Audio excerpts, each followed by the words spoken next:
Hey y'all, welcome back. I'm Shayna Cersei and I'm so excited to paint with you today. Today is very close in the US to 4th of July.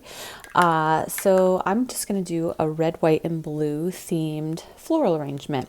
I'm feeling simple today and I thought a nice little theme would be fun to carry out. So we're going to do some red flowers, blue flowers, white flowers.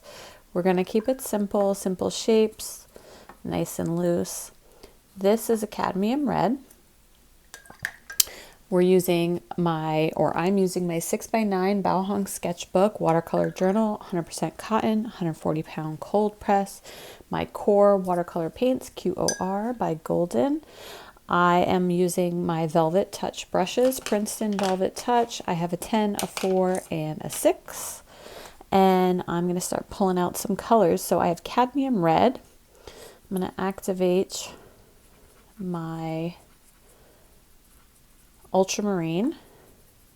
So there's our blue. And then we don't really need to activate anything necessarily for our white. Although I think for my white, I'm going to use some of this, and you'll see later. Some of this raw umber. Nope, not raw umber, raw sienna. Kind of this gold color here. And for our leaves, I'm definitely going to be adding in sap green. So red, white, and blue, and green for our floral arrangement. All right, so that gives us a great palette to start with. We'll put these out up here. It's always fun when you can see them kind of out. And of course, Payne's gray is going to come into play at some point here. So we'll swatch these out. Green, and I'll throw Payne's gray on here as well in our color palette. Payne's gray, my favorite of the grays. There we go. All right, so for the floral arrangement, I'm just going to do something kind of all-encompassing here. Let's throw in some red flowers first, and then I'm going to start to build. Actually, you know what? We're going to do our white ones first. So the white ones are going to, you may have seen these before if you've been following me for a while. They're going to be almost like not even a flower. And I could choose a lot of different flowers per se. Daisies and white roses and things like that. But I'm just going to do these puff balls that almost look like cotton. So I made it all wet. I put down a big chunk of water, and then I just dropped in some of that color right at the bottom, that brownish gray color. I'm going to throw one over here,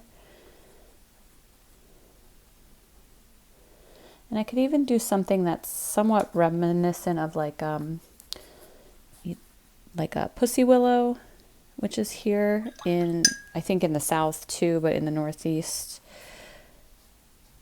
Maybe I'll do something like that as well. Like, let's add that in. So it's basically these little, just water, wet on wet.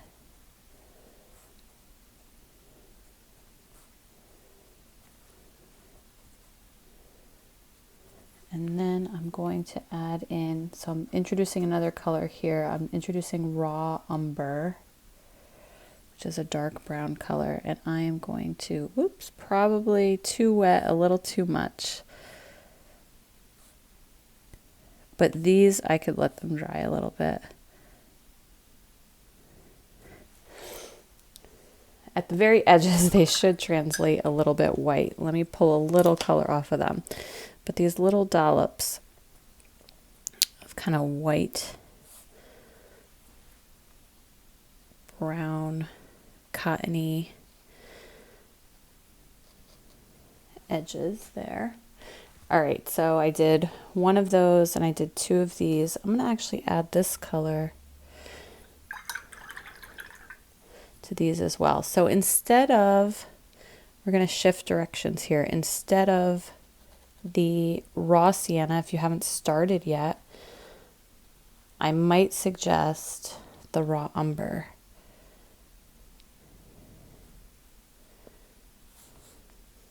I kind of like this darker brown color better instead of that golden.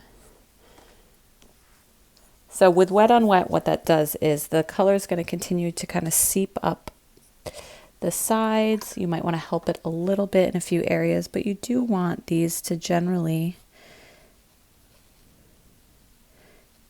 have a lot of white in them. So the brown is just giving you an idea of the shape. There we go. Okay, so I think that's enough for now. So kind of all over the place with composition. We got 2 out this way, 1 out this way, but I'm going to fill a lot of this in with our red flowers and our blue flowers. So let's do something kind of poppy-esque. I'm going to put one big petal here and then kind of a side.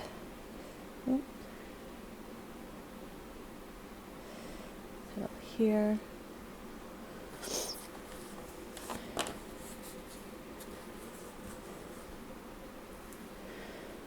Let's do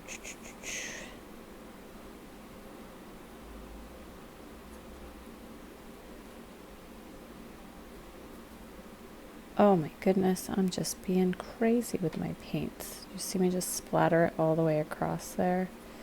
All right, I'm leaving these white areas open inside. That's going to be the inside of my flower. Now I've just splattered red all the way across. This is a highly staining color. There's not a lot I can do to like completely get rid of these dots other than just incorporate them into the piece. All right, I'm going to put one over here, be totally on its side. We won't see the inside of it at all.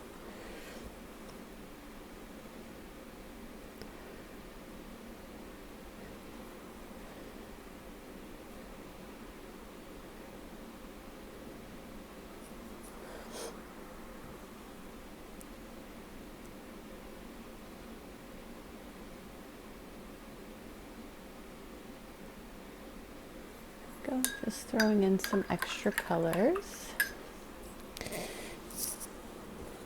Now for our blue, I am going to do a series of smaller flowers added to like one big stalk.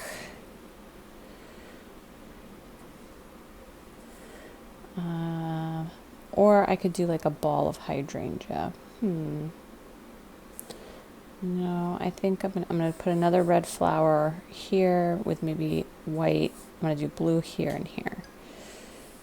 So again, I'm doing wet on wet, so I'm creating these stalks of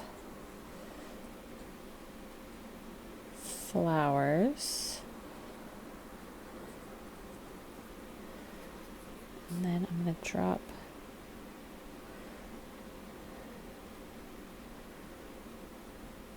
blue in. You're still going to see a little white. We're going to do some more of that over here. So I'm imagining kind of a stem down the center, and I'm putting these little blobs outward. They cross the center of the stem a little bit.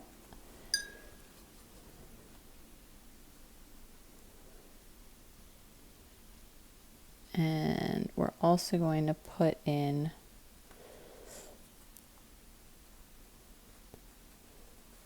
some green of the center stalk. So let's do that.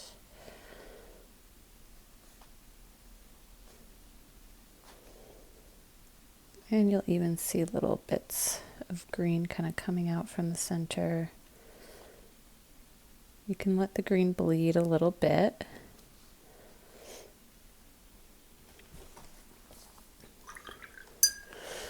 All right, I got to do some major work to get this to kind of all come together. I think I need to put another, add some more red to this one.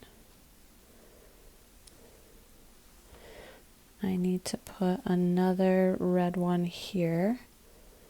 Let's start lighter.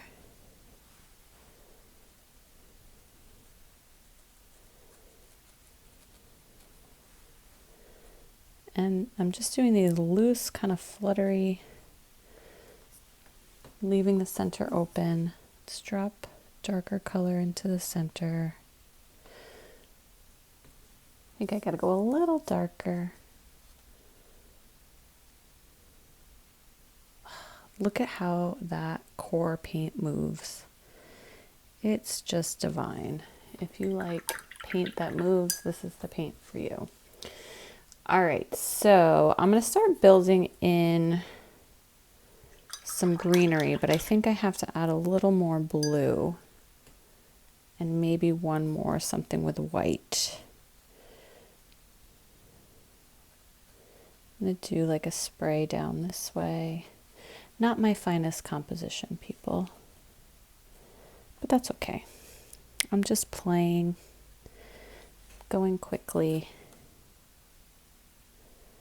So you can certainly take these ideas of these flowers and rearrange them into your own compositions.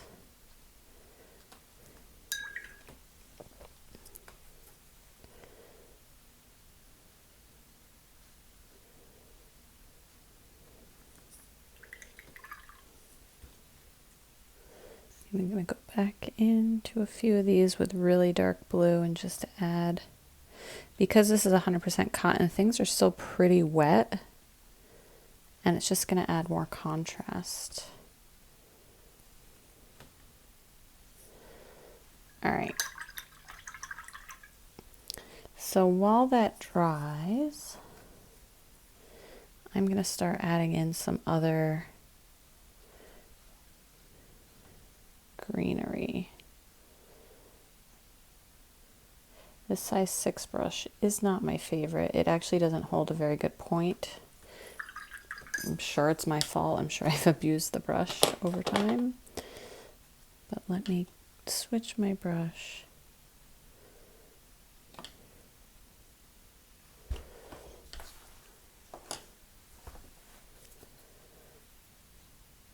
And then what I'm going to do in the center of my poppies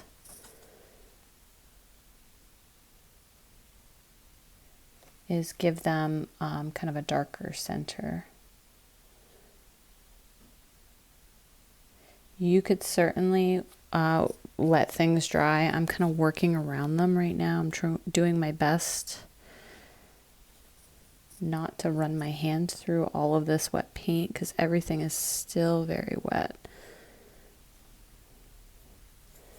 I'm also going to do my best to vary up some of this greenery. So I have some larger pieces. I could add some of my blue to my green to create more. This particular blue gives it more of a gray blue color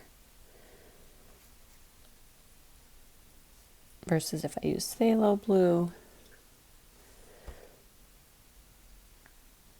it'd give it a really kind of jeweled green, cool color.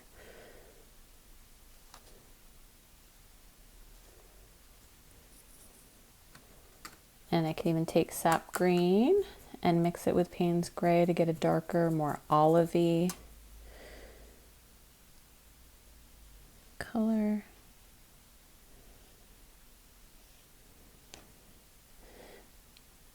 I just love showing like variety in the greenery. Leaves of different shapes and sizes, all of these kind of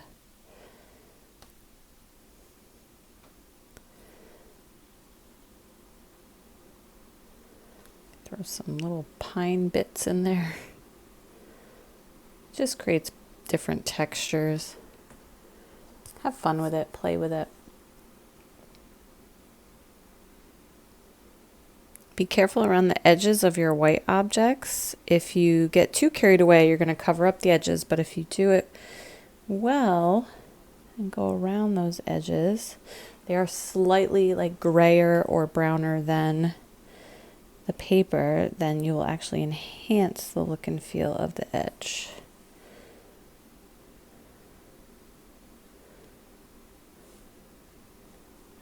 Of the flower.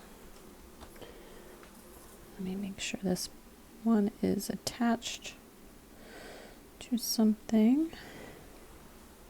There, so see, by skipping this little part here and having the absence of my stem, it shows that something is in front of it. Even though it's very, very subtle because of the light colored, almost white nature of it.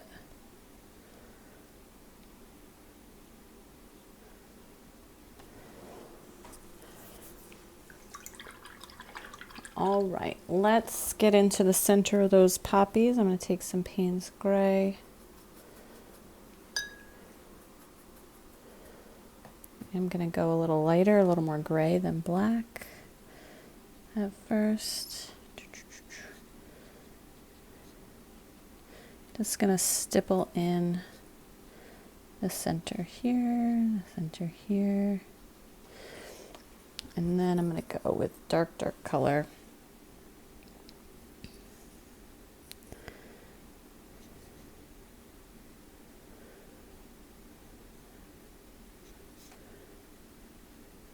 I'm going to do it on the one side for this one.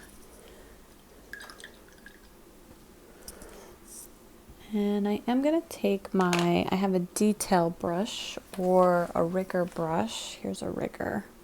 So a rigger or fine liner is a fine thin line brush. Or if you have a tiny detail brush, I'm going to use that to just make these little lines that connect the little dots on the outside to the center. So they're nice and thin.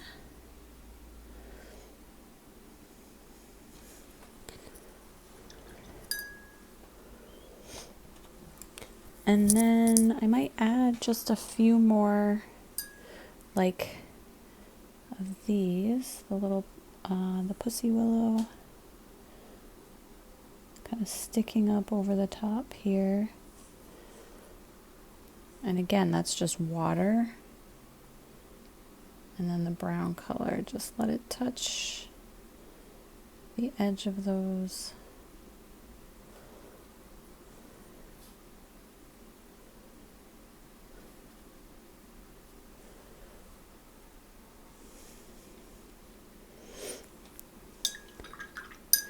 And I feel like, oh, I just dripped water.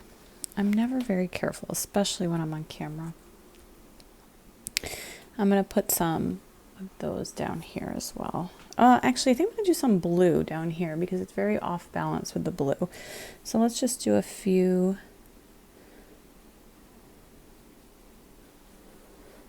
of these little blue flowers that are going to be connected to that central stem right here, kind of going off the page.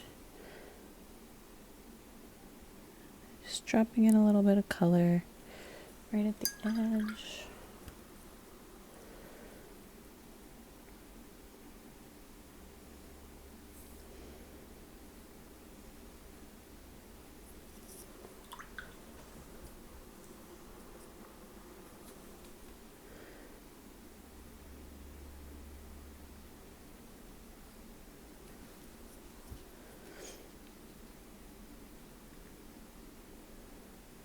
And that got a little messy down there, but that's okay too. Okay, I think I'm just going to add a little bit more down here, like falling right off the page.